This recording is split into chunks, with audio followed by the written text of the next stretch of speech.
This is the Elite Entrepreneurs Podcast, where we teach you the proven methods to grow your seven-figure business to 10 million and beyond. Please welcome your host, Brett Gilliland.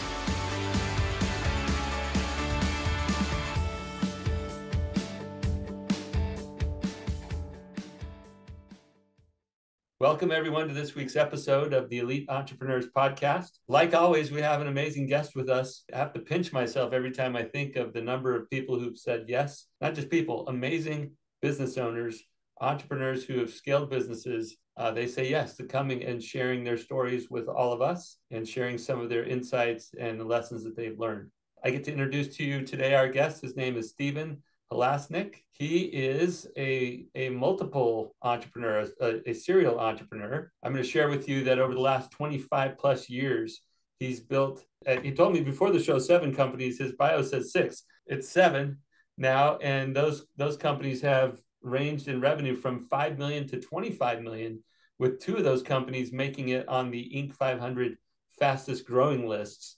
So welcome to the show, Stephen. Thanks for coming. It's great to be here. And I'll tell you why my bio says 6, because a long time ago, I made up the bio and I forgot a company that I built and I haven't changed it. So when I told you 7, 7's the accurate number. I have 8 children. You don't know that about me. You forget one? I forget one sometimes. So I get that. Yeah. You just forget.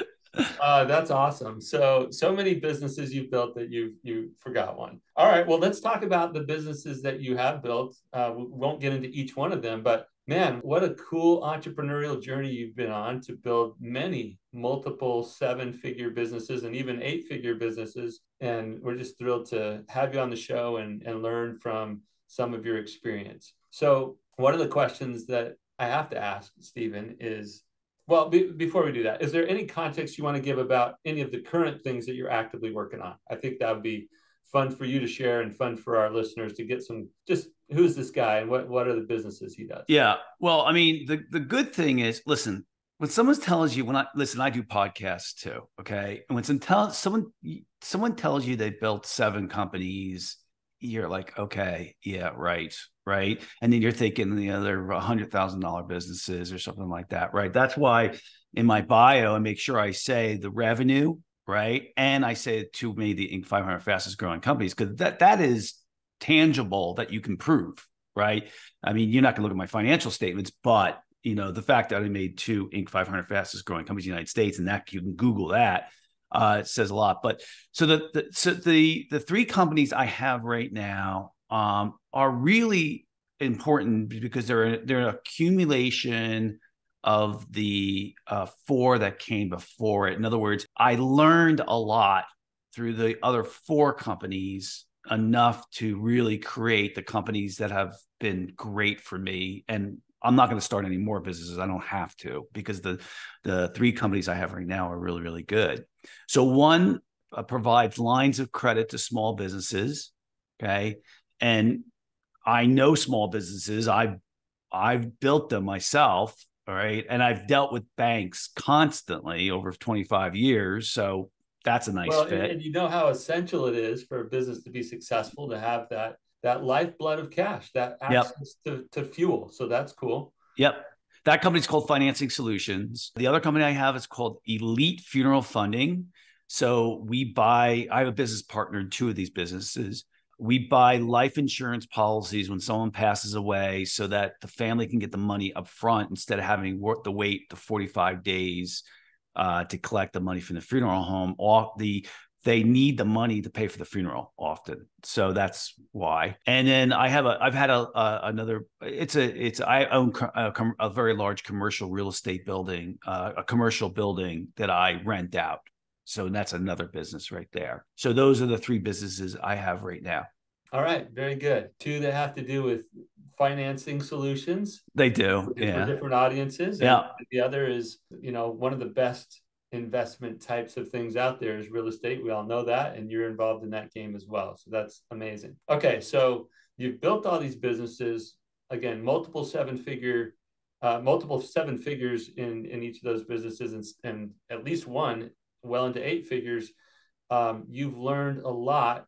Why did you decide to build several businesses instead of, some people start one and they just grow and grow and grow with that one, or they get to a point where they're happy and they just kind of stick that one out until they exit, and then they're done. But for some people, it's like, nope, gonna do that again, gonna do that again. So why for you? Why multiple businesses? Yeah. So, I mean, so Brett, you don't know me that well. You were on my podcast. So if you had to guess why, right, based on your experience, right, and you're going to be wrong, okay, but Probably. But I'm setting you up here. I'm setting everybody up here. What would you think the reason being? What is the most obvious that you hear about serial entrepreneurs? Why do they do it over and over again? Yeah, well, I'll play along. I like being wrong. It happens to me often. So why? Well, I don't know you well. You're right about that. We did spend some time together on your podcast, but the focus was more on me in that podcast. I would say from the little that I got to know you during that podcast, you seem to be always learning and growing. You surround yourself with great people, other entrepreneurs, and it seems like, I don't know, you probably like the pursuit of mastery around building businesses. And so I see you learning everything you can, tapping into other mentors, other peers who can help you. And so I guess maybe you learned some things with businesses 1 and 2 that you wanted to try again with 3 and 4 and 5 and 6. And I don't know, how wrong was I? So that was the answer I was expecting, Okay. because most people who are serial entrepreneurs, they're good at building. They're good with coming up with the idea. They're not great on the execution side, and so they love the thrill of building a company up to a point where you can sell it, or you can, turn it over to something else, or something like that. So I had a multitude of reasons why I've done 7 businesses. So well, and let's take each one so we can learn a lesson from each situation. First thing is I am really good with change. So I'm excellent with it. And in many regards, I embrace it. But so the first company I started, it was a digital printing company. This is almost 30 years ago. And digital printing was unheard of. Okay. And digital printing was the ability to print full color, beautiful brochures on demand, where you couldn't do that before, right? And so I got in that business, and the equipment that I was going to need was going to be $1 million each. You need 2 of them, so $2 million. And I was like, okay, I never let money stop me. And of course, I didn't have $2 million, but no one's going to pay cash for it. But anyway, I said, let me get into this business. Let me broker the work out to people who have that equipment. And then I will see if I have the cash flow, if I can make sales and people are willing to pay for it and I can make money, I'll go buy the equipment. Simple enough, right? So I was in that business for 2 years. And yes, I did. I made $60,000 a year, right? Which 30 years ago is like 120 now. Mm-hmm. But I saw, one, I didn't want to be in the printing business. It's just not a good business for me. And number 2 was the industry of that digital printing industry. Nobody was making money in it, right? The people who had the equipment were baiting and switch. Clients would come in through that digital printing, and then they would do all this other type of printing. And the guys the people who own printing companies, they were not very sophisticated businessmen. That might have been an opportunity, but I didn't like the industry. And, I also thought that printing was going out of business anyway, in general, everything was going digital. So I moved on because I had identified that was not a good industry to be in, right? I reduced my risk. I learned about it. And then I moved out because I said, this isn't for me. So that's the first one. Is that the one you forgot? No, I think I forgot a credential agent, which we'll get to that in a little bit. All right. So next business. Yeah. So unfortunately, this is going to be a long-winded thing because I'll try to make it short. So the second company was a company called expertseeker.com. And what we did was we placed really high-end technology consultants into Fortune 500 companies on long-term consulting assignments. So they would bill out at about $200 an hour, and we would pay them about $110 or less an hour, whatever it was. And it was a great business. It got to about 6 million in sales, but I knew I had a perfect storm, which was the year 2000 bug was coming. That's what was happening, where people had to fix code. Y2K. There was, yeah, I remember. there was something called enterprise resource planning software being installed in corporations, which were $45 to $100 million projects. They needed consultants for that. You had no work going overseas yet in IT, right?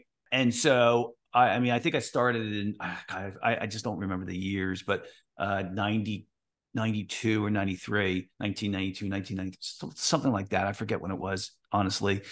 It had like an 8-year run after 2000 and year 2000. So I knew that there was going to be a time when that business was not going to. I knew work was going to go overseas. I knew the year 2000 bug was going to take consultants, but eventually they weren't going to need them anymore. And the ERP software projects wound down. So I knew I had a limited time to make as much cash on that. Now I tried to pivot that business, and that means try to find something else that business could do. And it was really hard. That's what I really thought. I thought I could get into it. I said, just let me get into a business, and then I can learn and pivot. That's, now now that's well thought of. Back then, that wasn't a term, pivoting. So early, like before year 2000, I started looking at, everyone was saying you need to get to the $10 million mark for other companies to be interested in buying you. And also, I was very involved in that business, and that's not a good sign for somebody to buy you. Right. The owner should not be involved in the business. They're not buying me; they're buying business. So, I thought, I've acquired a lot of knowledge in the high-end staffing business, temporary staffing, which I liked, cash flow. I said, let me do this. Instead of going to look for a different company to start in a different industry, let me start another staffing company. And so I thought, okay, so I created an umbrella company called Atlas Human Capital. And I started a company called healthcareseeker.com that placed registered nurses at hospitals throughout the United States. These are called travel nurses. Mm-hmm. And they go to work like in Alaska for 13 weeks and stuff like that. So it's specialty, right? So I started that in conjunction with Healthcare Seeker. And I also thought, well, I could probably move into Legal Seeker with like paralegals and all this other stuff like that, right? So Expert Seeker starts to go down in revenue. Healthcare Seekers sputtered, right? And so Expert Seeker starts to go down to almost zero, and Healthcare Seeker starts to take off, right? So Expert Seeker really wasn't worth it anymore. Too much work was being sent overseas, that stuff so I just focused on Healthcare Seeker, and I got that to 11 million. That was one of the companies that made the Inc. 500 fastest growing companies in the United States. I was at 499, so I just made it. Well done. Yeah. So I got into the Healthcare Seeker business because I thought, the healthcare business, I thought it was recession proof. My business, I later learned, was not. The 2008 recession hit, and the industry went from a $13 billion industry down to a $7 billion industry. While I was doing Healthcare Seeker, and I forgot, when I was doing Expert Seeker, I did so well financially that I bought a very, very large commercial building. And I took part of it for my company, and then the other parts of it I rented out. So that was another business, right? Healthcare Seeker gets to 11 million, but then it starts to tank, starts to go down. It goes from 11 million to 7 million to 5 million, to 3 million, gets down to 1 million. I tried to stay in there because I knew that there was going to be a recovery at some point. It didn't recover, right? So I was like, I couldn't take it. I stayed at 1 million for like 3 years.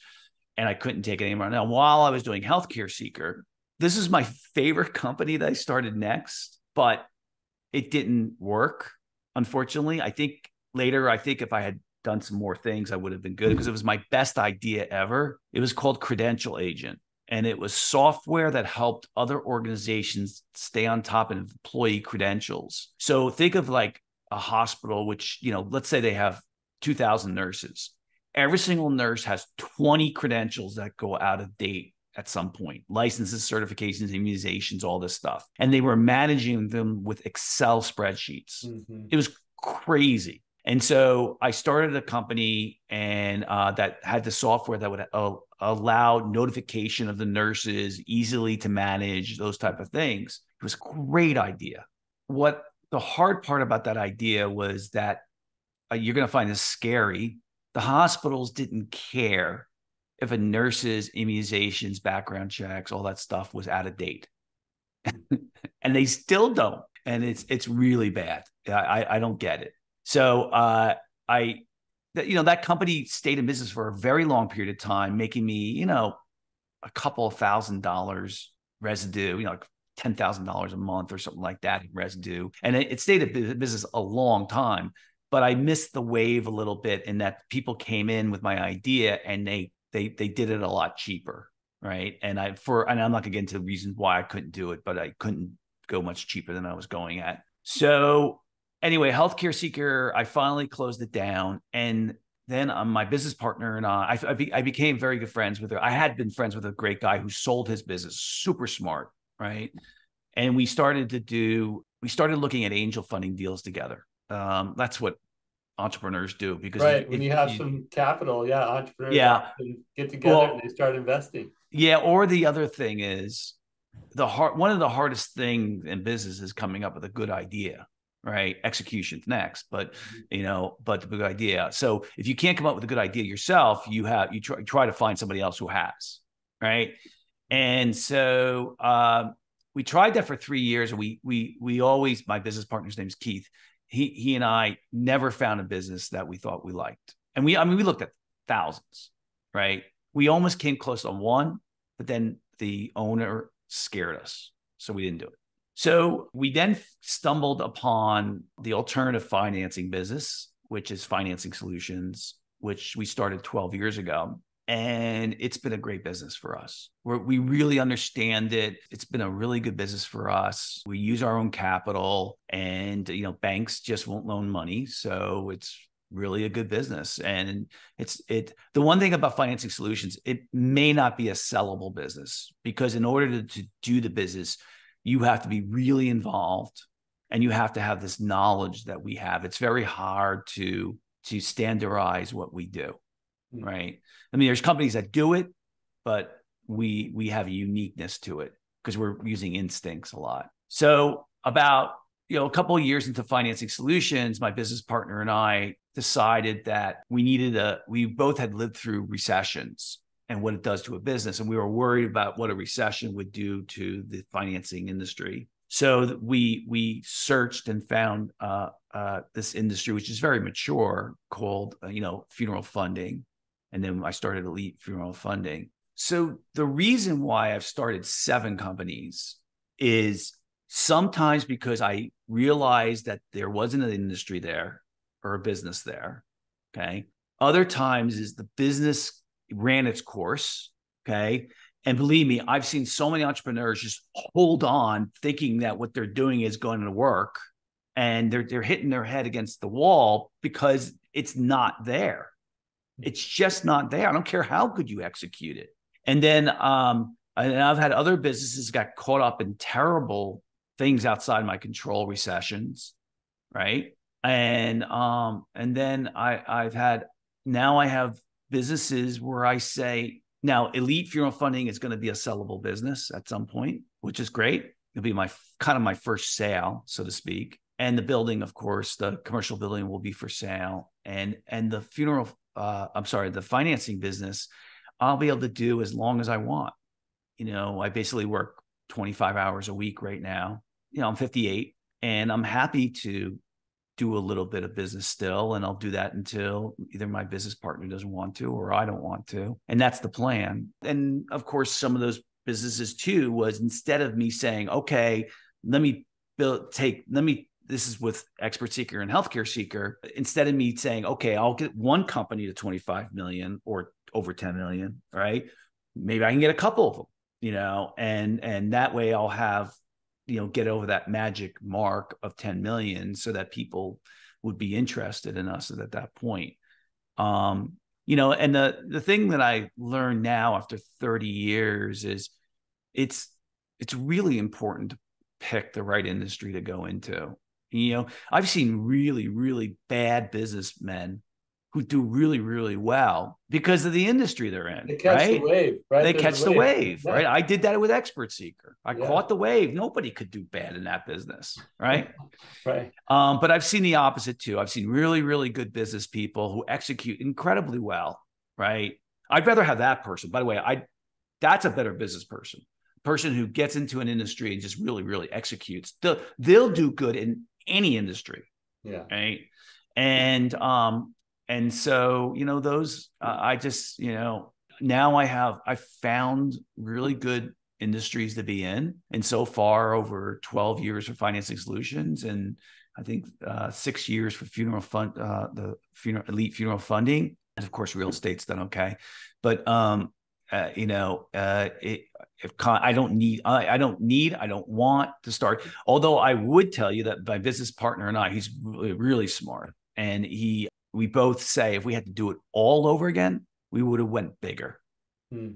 Yeah, we would have went for something much, knowing what we know now, knowing how good we are at it. We went for something bigger where we would have, built $100 million company, right? Something really big. It's just nice to have a yacht. And, my dream would be to have a $500 million yacht. That would be my dream, to live on the water and to, have that. But, of course, with that comes pain. Right. Yeah. There's new levels of things to deal with. So, Stephen, you have a lot of experience building businesses. Let's talk about it. Let's get some lessons extracted from you on those. I mean, you've shared some already about industry choice and good execution and that kind of stuff. But let's talk about the businesses where you had the most people, if you don't mind. The businesses where you had the most people, what you had to learn going from doing, right, hustling, doing, grinding it out, to setting a vision for aligning, leading people, that sort of thing. I'd love to hear any lessons around that you'd be willing to share. So in my view, there's three types of workers at a business. You have the leader, you have the manager, and you have the worker bee. And early on, that owner is all three of those things. Right. All right. And as the business grows, maybe the owner's not the worker bee, but the owner you don't have a second in command, and the owner is the entrepreneur and the manager, and nobody's good at that. And if you are beating yourself up because you think, oh, I'm so frustrated with my people, it's because you're doing too much. You're managing people, and you're trying to be a leader and a strategic thinker, and you got to. So my advice here is, this is going to sound strange. You have to become a better manager, just to get through the point where you get to that point where you can hire a second in command, which is the ultimate goal, right? To get to the point where you can just do strategic vision, and then you have everything else, and things will get easier in your life if you can do that. I did a really smart thing with Healthcare Seeker. I think I was like 3 million, and I didn't feel like I could afford a second in command yet. And so I took one of my best people who I thought would also be a good manager, and I made her a captain, like, on a baseball team or a football team. I said, You know what, I'm going to pay you a little extra. You're going to be the captain, but these are some of your new responsibilities, which is to manage some of these people, to watch over them. And that allowed me to get more in strategic role. That gave you some space, right? It did. Whether it's additional cycles because of a team member that we elevate, or somebody we bring in. A lot of business owners today are familiar with the idea of a fractional leader. Even bringing in a fractional leader might free up some space for you to be more strategic and work on the business. But there's lots of ways, but we've got to find ways to get out of the doing and managing into more of the leading. Yeah, so I love that you shared that. Yeah, this is the fact. I do a really good job. I don't have to be the guy who does everything. I'm not a control freak. Sometimes it's good enough. Okay. If we win, I don't care who gets the credit. I don't care. I know that people drive me crazy because they're so involved, and they go, like, I used to go on vacations with my friends who were business owners. They'd be checking their email every 5 seconds. I'm like, what do you, I didn't say this, but and then they look at me and they're like, aren't you worried about the business? I'm like, no. I said, because if I have to worry about my business, or if I have to look at my phone every 5 seconds, I have a crappy business. So yeah, I love that perspective. It's so telling, isn't it? When people are away from the business, are they really away from it? Can the business stand without them? And if not, they've got some work to do to build that up. Okay, we probably have time for one more lesson. I could let you pick, but if you want a prompt, I'll offer a prompt, and then you could say, no, I'd rather talk about this.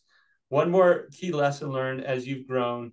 The prompt for me, the optional prompt would be, as you go to find key people, and whether it's your right-hand person or just another key leader that you need to bring into the business, what do you look for? How do you find somebody that's going to be who you need them to be, so that you can really relinquish control and feel less weight on your shoulders because you've got somebody so capable in there?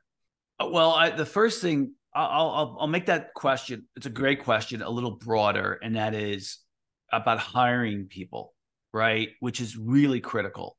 Yeah. And with Expert Seeker, I thought we sucked. I thought I sucked at hiring people. And with Healthcare Seeker, I had made it a mission to have a company of people that were really good, that I liked. So what I'm telling everybody is, you have to be really, really great at hiring.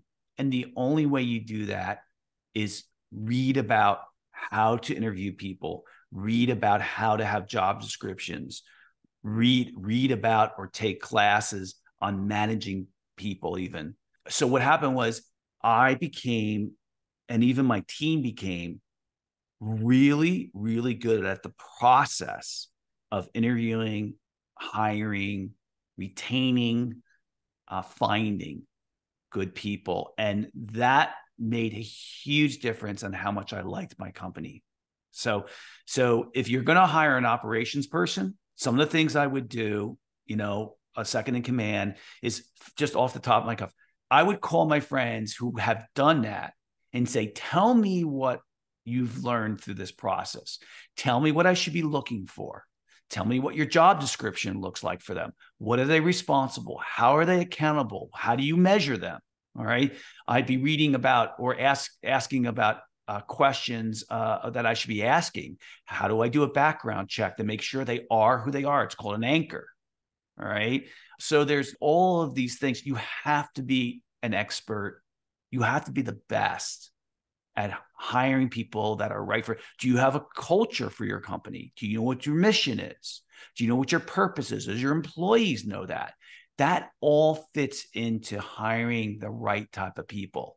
It's not one thing. It's a lot of things. And honestly, some of this can be done very early in the cycle of a company.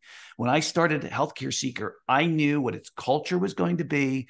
I knew what our purposes was going to be. I knew what our goals was going to be, so that when I started hiring people, I shared that with them. I said, this is what we're going to do.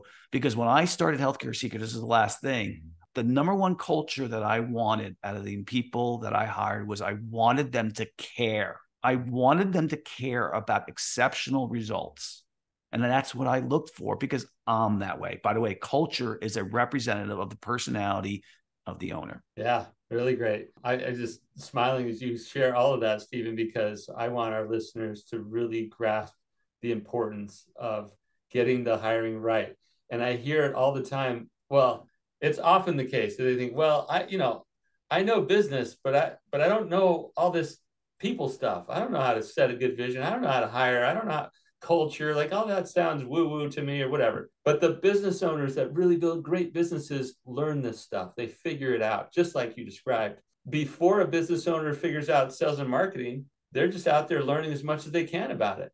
And the way that stuff moves so fast today, we're always learning about, oh, Google's doing this now, and here's good practices with email marketing, and here's that. Like, we're sort of programmed to learn how to keep growing and being curious around customer acquisition. but we don't spend the same time and energy in talent acquisition. And if we would, our businesses would just go, they're just going to go up, because as our talent goes, so goes the business. And so I just really appreciate you drawing that out.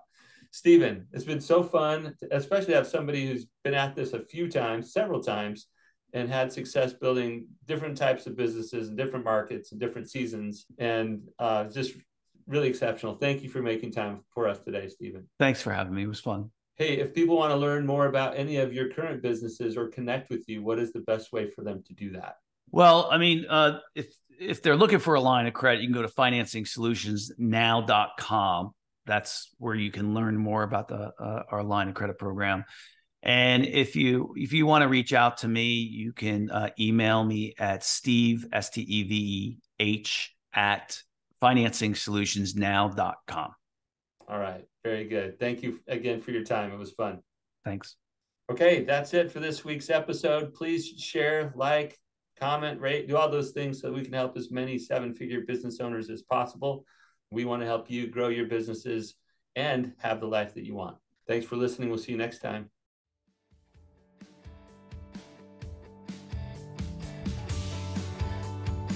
You've been listening to the Elite Entrepreneurs Podcast with your host, Brett Gilliland. Be sure to leave a rating and review wherever you listen to your podcasts. You may also want to visit our website, eliteentrepreneurspodcast.com, to find additional resources to grow your business from 7 figures to 10 million and beyond.